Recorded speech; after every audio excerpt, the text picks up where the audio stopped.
Welcome back to another episode. Today, we are going to talk about three top job interview tips, things that I've seen over the years as a senior corporate recruiter.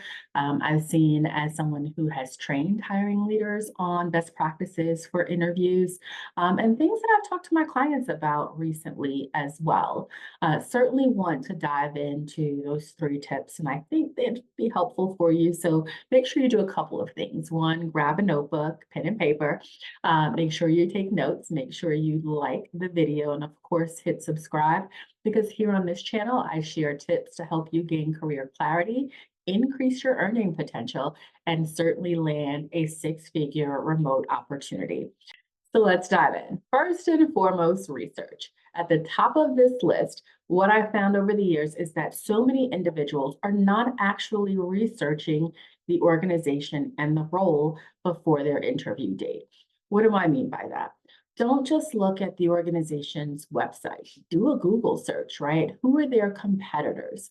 Kind of dig a little bit deeper to find what their mission is, what topics they've been talking about lately, maybe on their LinkedIn feed.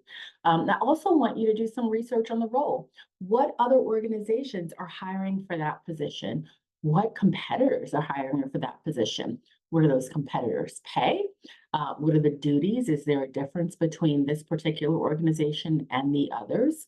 And then I also, because there are layers to this interview prep, I want you to be sure that you are able to clearly articulate a connection between your experience and the experience that's expected in this role, right? Be able to connect the dots. So when we get to the portion where I say, tell me about a time when you don't freeze. You actually have an idea of a story that you can share because storytelling is a huge part of a successful interview.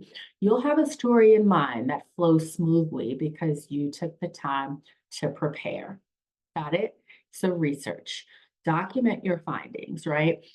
Do this a couple of days before the interview, if that's possible. So the night before, you can just look at your notes and say, all right, these are their competitors.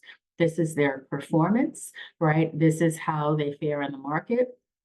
Capture all of that. These are the individuals I'm interviewing with, right? This is where they've worked in the past. This is how long they've been with the company. Like, really put together a comprehensive document that really shows you here's what I'm going to speak to.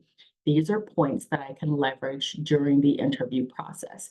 And truly, part of that research will also provide you with tools to create questions that you can ask at the end of the interview when I say, so what questions do you have for me?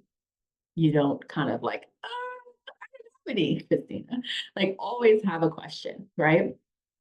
So, second tip, and I hope you all are taking notes. These are expert tips. I certainly consider myself an expert in the space after having done this for well over a decade, right?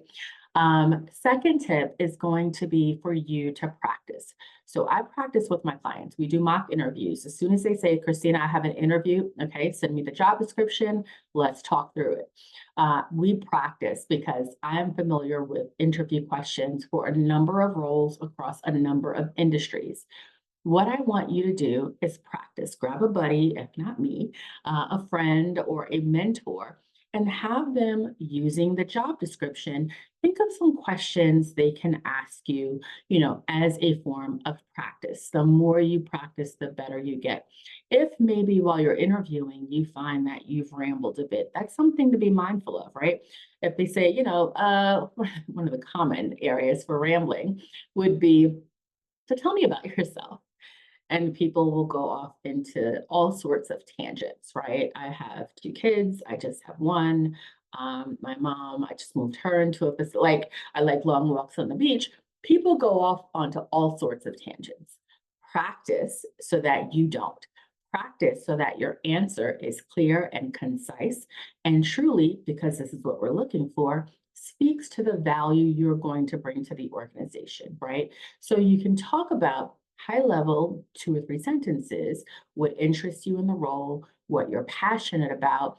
And really, if you want to touch on a little bit of, deeper levels of you can talk about maybe three things that are super important to you, faith, family, and professional development. something along those lines. Of course, make them your own, but I kind of want to give you an idea of what you could potentially speak to. Third tip, and this one is going to be big. I can tell you about a time when some individuals really failed in this area, and it's going to be your body language. How are you showing up in terms of your posture? Are you kind of doing that? Right? Are you leaned in? Are you smiling? Are you warm and inviting? What's your tone like? Or you're rolling your eyes when you hear something you don't want to hear?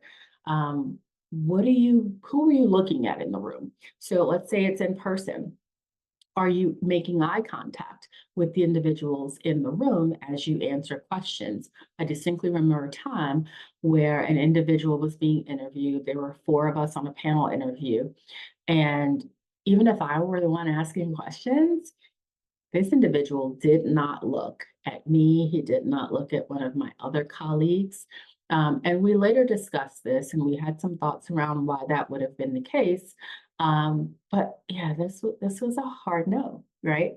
Make eye contact with everyone in the room, everyone who's interviewing you, right? Let them know that listen, I see you, and I want to make sure you understand what I'm saying. And I want to make like it's a team effort. If it's one person, one on one, no excuses. Eye contact is extremely important. Again, if I'm leaning in and I'm asking a question, it's okay to say, "Oh my gosh, great question." Lean in. Smile. Your eyes tell a huge story, right? What are your facial expressions saying? Because that can really be a deal breaker. I don't care how strong your experience is. If your body language says something else, right? We're not interested. We're not interested because it tells the whole story. So just to recap, and of course, this was a quick video, but certainly if you want to talk about your specific job search, I highly encourage you to put some time on my calendar. But as a recap, first and foremost, make sure you do your research. Chance favors the prepared. What a way to make an impression on an interview team if you know so much about the role, if you know so much about the organization. If you've done a little bit of research on them as well, and maybe one of those questions that comes up at the end is, I see you've been with the organization for 10 years. Talk to me a little bit about kind of the growth you've seen over that period and what you anticipate being some highlights over the next year or so? Great question. Great question. You know why? Because it asks so much about the culture. Some people often struggle with finding, ways to ask about the culture of the organization. Do your research on the front end, you won't struggle. Got it? All right. Second, practice. Practice, practice. Practice doesn't always make perfect, but it certainly makes progress. And I want you to practice when it comes to preparing for your interview. And number three, your body language matters, and I want you to be mindful of the cues you are sending without opening your mouth. Got it? Of course. Again, head below, grab the link, schedule a call if we want to talk about your specific situation. Otherwise, I'll see you in the next video.